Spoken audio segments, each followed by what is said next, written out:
Good evening all. आज मैं आपको आई इंस्पायर के नेक्स्ट एपिसोड में लेकर आई हूँ। आज हम मिलेंगे एक सोशल एक्टिविस्ट से। आज हम मिलने जा रहे हैं एडवोकेट कामनी जी से, जो एडवोकेट के साथ साथ सोशल एक्टिविस्ट भी हैं। हेलो कामनी जी, कैसे हैं आप? मैं बिल्कुल ठीक हूँ, थैंक यू सो मच। कामनी जी, आप मुझे अपने बारे में थोड़ा सा बताएं। जैसे कि आप जानते हैं कि by profession I am an advocate ji. And अभी मैं कहूँगी कि by karma I am also a social activist. Okay. तो मैंने जो प्रैक्टिस अपनी स्टार्ट करी थी वो हाई कोर्ट से स्टार्ट करी थी, जी। BS लाथिया जी के साथ। जी। Now I am working as an independent advocate. Okay. आप मतलब सोशल एक्टिविस्ट का आपको ये इंटरेस्ट कैसे आया, चाहिए मुझे सोसाइटी के लिए कुछ करना चाहिए? मैं बताना चाहूँगी कि कुछ चीज़ें इनबिल्ट भी होती हैं, लेकिन कुछ चीज़ें आप अपने घर से सीखते हो। जी। जैसे शादी के पहले मैं अपने घर में पापा को देखती थी, मम्मा को देखती थी कि किसी की हेल्प की, तो मुझे बहुत अच्छा लगता था कि कितना अच्छा होता है कि जब आप किसी की हेल्प करते हो कितना अच्छा फील होता है। फिर मैरिज के बाद जब मैं अपने ससुराल आई तब मैंने देखा कि मेरे दादू दादी, जो मेरी मम्मा है, इवन हस्बैंड, ये सब मतलब छोटी छोटी चीज़ें सबके लिए करते हैं, सबकी हेल्प करना। जो हमारे हाउस हेल्प हैं, जैसे मैं कहूँगी कि चैरिटी बिगिंस एट होम, या तो वो चैरिटी हमारे, मैंने देखा है कि मेरे ससुराल में घर से ही, जैसे हमारे जो काम वाले जो हाउस हेल्प हैं उनकी मदद करना या कोई बाहर से हो उनकी हेल्प करना, मुझे काफ़ी इंटरेस्ट डेवलप हुआ इन चीज़ों में। मुझे लगा कि अगर ये चीज़ें थोड़ी एक छोटे लेवल से अगर हम बड़े लेवल पे क्यों ना स्टार्ट करें। इसके बाद जैसे इंटरेस्ट तो मुझे ऑलरेडी था, तो हमने मेरी एक NGO के साथ भी एसोसिएशन है, रानी वेलफेयर सोसाइटी। ओके। और उनकी जो प्रिंसिपल हैं वो हैं सविता परिहार मैम, जो रिटायर्ड SSP हैं। ओके। मैं उनके साथ जुड़ी। फिर हमने क्या किया, हमने सोचा कि ये जो कोविड-19 का जो एक पीरियड है ये काफ़ी अच्छा टाइम है जब हम लोगों के लिए कुछ एक बड़े लेवल पे जो है हम कर सकते हैं हेल्प। जी। तो हमने स्टार्ट किया राशन, जैसे तो हमने घर से ही पहले स्टार्ट किया। जो हमारे हाउस हेल्प थे, जैसे इलेक्ट्रीशियंस थे, इस टाइम पे कोविड के टाइम पे, लॉकडाउन के टाइम पे उनके पास कोई काम नहीं था, तो उनको राशन किट्स प्रोवाइड करना। फिर हमने घर से थोड़ा एक लेवल और आगे गए, जो आसपास की सोसाइटी में जो लोग थे उनको हमने राशन किट्स जो हैं वो प्रोवाइड करवाई। इवन कि हमारी NGO को काफ़ी लोगों ने जो है अप्रोच किया कि राशन किट्स के लिए, तो हमने फार फ्लंग एरियाज़ काफ़ी थे जहाँ पे हमने लोगों को राशन किट्स वगैरह पहुँचाई, मास्क डिस्ट्रीब्यूट किए, सैनिटाइजेशन। अब कोविड आफ्टर लॉकडाउन जो अनलॉक फेज चल रहा है, इसमें जो हमारा मेन था वो था कि सैनिटाइजेशन जो है बहुत इम्पॉर्टेंट है। क्योंकि अभी सारे वर्क प्लेस ओपन हैं, सब जगह लोग आ रहे हैं जा रहे हैं, तो एक प्रॉपर सैनिटाइजेशन होना, बिल्डिंग्स की, लोगों को मास्क प्रोवाइड करवाना, सैनिटाइजर्स प्रोवाइड करवाना, ये अब हमारा जो है एक मेन वो चल रहा है। हाँ जी। मैम, जैसे मुझे ये चीज़ जाननी थी कि आप मतलब हाउसवाइफ भी हैं, आप you have a baby also, और आप एडवोकेट भी हैं, और इसकी सब चीज़ें आप कैसे मैनेज करती हैं?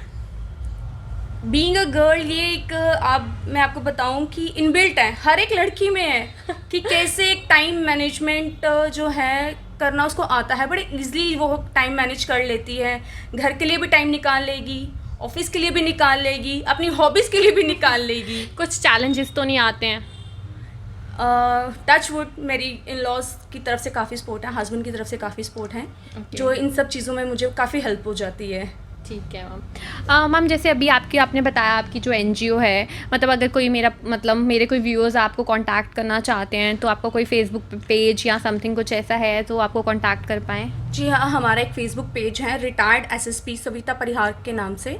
तो अगर कोई भी किसी को भी किसी तरह की भी हेल्प, लीगल हेल्प चाहिए या राशन के रिलेटेड, या कोई भी, हमारी जो NGO है वो काफ़ी चीज़ों से जो है डील करती है। डोमेस्टिक वायलेंस के केसेस हो गए या किसी को फ्री लीगल एड चाहिए तो उन सब से डील करती है, तो आप हमें वहाँ पे कांटेक्ट कर सकते हैं। मैम, आप मतलब क्या क्या सर्विसेज उसमें आप मतलब कर रहे हैं? जैसे आपका हो गया, एक तो आप कह रहे हैं लीगल इनमें, और उसके अलावा राशन किट्स वगैरह हो गई, एनीथिंग एल्स और कुछ?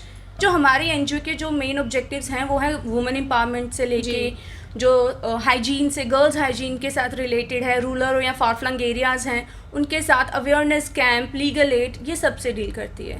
मैम, जैसे आजकल आप देख रहे हैं कि वुमेन्स के लिए गवर्नमेंट भी काफ़ी इनिशिएटिव ले रही है, उन्होंने भी काफ़ी पॉलिसीज़, काफ़ी इनिशिएटिव्स लिए हैं। स्टिल ग्राउंड लेवल पे हम देख रहे हैं कि स्टिल लड़कियों के लिए वो इम्पोर्टेंस नहीं है, मतलब घर वाले उतना सपोर्ट नहीं करते। आप इसके बारे में क्या कहेंगे? गवर्नमेंट ने जो करना था लड़कियों के लिए वो बहुत किया, उन्होंने काफ़ी स्कीम्स जो हैं वो इनिशिएट करी हैं जी। इवन कि इम्प्लीमेंट भी हुई है, मैं ये नहीं कहूँगी कि इम्प्लीमेंट नहीं हुई। इम्प्लीमेंट भी हुई हैं, लेकिन एक जो हमारे घर से एक वुमेन को सपोर्ट अपनी फैमिली से ही, जब तक एक औरत दूसरी औरत को सपोर्ट नहीं करेगी तब तक वो एम्पावर नहीं हो सकती। हाँ जी। तो एक औरत को बढ़ावा देने के लिए दूसरी औरत को उसका सहारा बनना ज़रूरी है, कि घर से ही हम उसको इतना इंकरेज करें कि हाँ तुम ये कर सकती हो। अगर जैसे आप देखेंगे कि हमारे जो स्ट्रीट्स पे जो ये बेगर्स हैं, कितने सारे बच्चे जो हैं वो आपको गोल मार्केट एरिया में, गांधीनगर एरिया में कहाँ पे भी मिल जाएंगे। उनके पेरेंट्स को मेन रहता है कि बच्चे चलो भीख मांग रहे हैं, it's a source of income. अब गवर्नमेंट ने स्कीम बनाई हुई है कि up to 14 years of age education free है, कि आपको फीस तक नहीं देनी, मिड डे मील उनको मिल रहा है, बट स्टिल वो बच्चों को नहीं भेज रहे। कहीं ना कहीं कमी एक फैमिली में भी है, एक रूट लेवल पे एक ये कमी है कि हमें अपने बच्चों को भेजना चाहिए ताकि वो पढ़े और बढ़ें। जब तक वो पढ़ेंगे नहीं वो बढ़ेंगे नहीं जी। तो ये स्कीम्स तो हैं, स्कीम्स आप तब अवेल कर सकते हो जब आपको सपोर्ट हो या आपकी एक इच्छा हो कि हाँ हमें ये काम करना है अपने बच्चों के लिए, अपनी सोसाइटी के लिए। तो ये घर से ही हमें स्टार्ट करना पड़ेगा कि हमें अपनी लड़कियों को, जो ये छोटे इवन कि जो हमारे हाउस हेल्प या हाउस मेड्स हैं, या हमारे आप देखोगे लोकेलिटी में काफ़ी गरीब बच्चे होते हैं जो ऐसे घूम रहे हैं, क्यों ना एक इनिशिएटिव लिया जाए कि अगर आप कोई भी एक ऐसा एक कॉमन मैन भी जो है एक इनिशिएटिव ले सकता है कि अगर वो स्कूल नहीं जाना चाहते, क्यों ना उनके लिए एक इवनिंग क्लासेस जो हैं वो स्टार्ट करी जाएं कि कुछ ना कुछ तो वो सीखें हाँ, अपनी लाइफ में। तो ये एक सारी ही सोसाइटी को उन चीज़ों को इम्प्लीमेंट करने के लिए थोड़ा काम करना ज़रूरी है। ठीक है। अच्छा मैम, एक आजकल आप देख रहे होंगे कि जो हमारा यूथ है, मतलब वो कुछ अच्छे ट्रैक पे जाने के बजाय ड्रग्स या इन साइबर बुलिंग की तरफ जा रहे हैं। आप इसके बारे में क्या पेरेंट्स को मैसेज देंगे कि वो कैसे अपने बच्चों को इस चीज़ से अवॉइड कराएं? आजकल हो क्या गया है कि दोनों पेरेंट्स वर्किंग हैं जी। टाइम ना फादर के पास है ना मदर के पास है कि आपका बच्चा घर पे है वो कर क्या रहा है। ठीक है, आपने अपने बच्चों को, आजकल तो हर एक चीज़ टेक्नोलॉजी इतनी हो गई है कि आप बच्चे के पास सारे मोबाइल ऐप्स हैं, फ़ोन्स हैं, लैपटॉप यूज़ कर रहे हैं, नेट यूज़ कर रहे हैं, लेकिन एक स्ट्रिक्ट जो विजिलेंस है बच्चों पे होना बहुत ज़रूरी है कि आपके बच्चा जो है एक लैपटॉप पे अगर वो यूज़ कर रहा है वो देख क्या रहा है, अगर मोबाइल यूज़ कर रहा है वो कौन सी वीडियोस देख रहा है, क्या कर रहा है। आजकल एक और हो गया है कि फेसबुक पे छोटे छोटे बच्चे अपनी एज जो इन्फॉर्मेशन है वो गलत डालते हैं और अपनी आईडी बना लेते हैं, तो उनसे ही वो they are so addicted to Facebook कि उनको लगता है कि 5 मिनट के बाद यार चेक करते क्या हुआ, किसका मैसेज आया। They are so addicted. At least parents ठीक है, वर्किंग हैं, बिज़ी हैं, लेकिन उस बिज़ी शेड्यूल से उनको थोड़ा सा टाइम जो है अपने बच्चों पे एक नज़र, मैं यही बोलूँगी कि नज़र रखनी चाहिए अपने बच्चों पे कि वो आखिर कर क्या रहे हैं, किस ओर बढ़ रहे हैं जी। तो ये जो एक स्ट्रिक्ट विजिलेंस है अपने बच्चों पे ज़रूर दें, थोड़ा टाइम उनके साथ स्पेंड किया जाए पूरे दिन से, कि उनको भी हमारी अटेंशन केयर की बहुत ज़रूरत है। क्योंकि एक जो एक टेंडर एज होती है वो एक ऐसी एज है जब एक बच्चा या तो बन सकता है या बिगड़ सकता है। तो ये जो अगर हम इसी स्टेज पे या एज पे हम थोड़ा सा ध्यान अपने बच्चों की तरफ रखें तो मुझे लगता है कि काफ़ी हद तक जो है फ़ायदा मिलेगा जी। तो मैम हमारा लास्ट क्वेश्चन कि आप वुमेन्स को क्या मैसेज देना चाहेंगी कि हाँ यार वो भी कुछ अपनी लाइफ में आगे बढ़ें और मतलब वुमेन एम्पावरमेंट की तरफ रहें, क्या मैसेज देंगे? सबसे पहले तो मैं ये कहूँगी कि डरो नहीं, बढ़ो जी। अगर आपका कुछ करने का मन कर रहा है, मीन्स कि आप जैसे एक हाउस वाइफ की मैं आपको एग्जांपल दूं कि हाउस वाइफ जब शादी हो गई, शादी से पहले काफ़ी सपने होते हैं कि हाँ मुझे लाइफ में ये करना है, मुझे वो करना है, बट जैसे ही शादी होती है दे फील सो बर्डन कि यार मैं अब कैसे करूँ, अब मैं घर संभालूँ, बच्चा संभालूँ या क्या करूँ।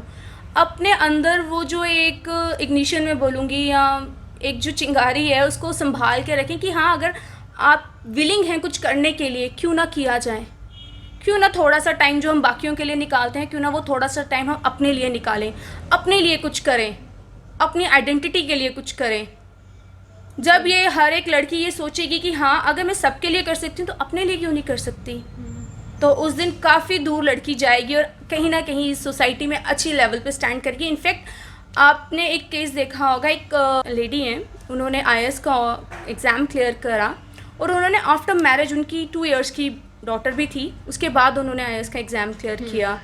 तो उनसे हमें काफ़ी इंस्पिरेशन लेनी चाहिए कि अगर वो कर सकते हैं तो कोई भी कर सकता है, सब कर सकते हैं। जी, thank you ma'am. Thank you. आज हम मिले एडवोकेट कामनी जी से, जो सोशल एक्टिविस्ट भी हैं, और जानी उनकी इंस्पायरिंग स्टोरी। अब हम मिलेंगे नेक्स्ट एपिसोड में किसी और पर्सनालिटी के साथ और जानेंगे उसकी इंस्पायरिंग स्टोरी। तब तक के लिए स्टे कनेक्टेड विद अस।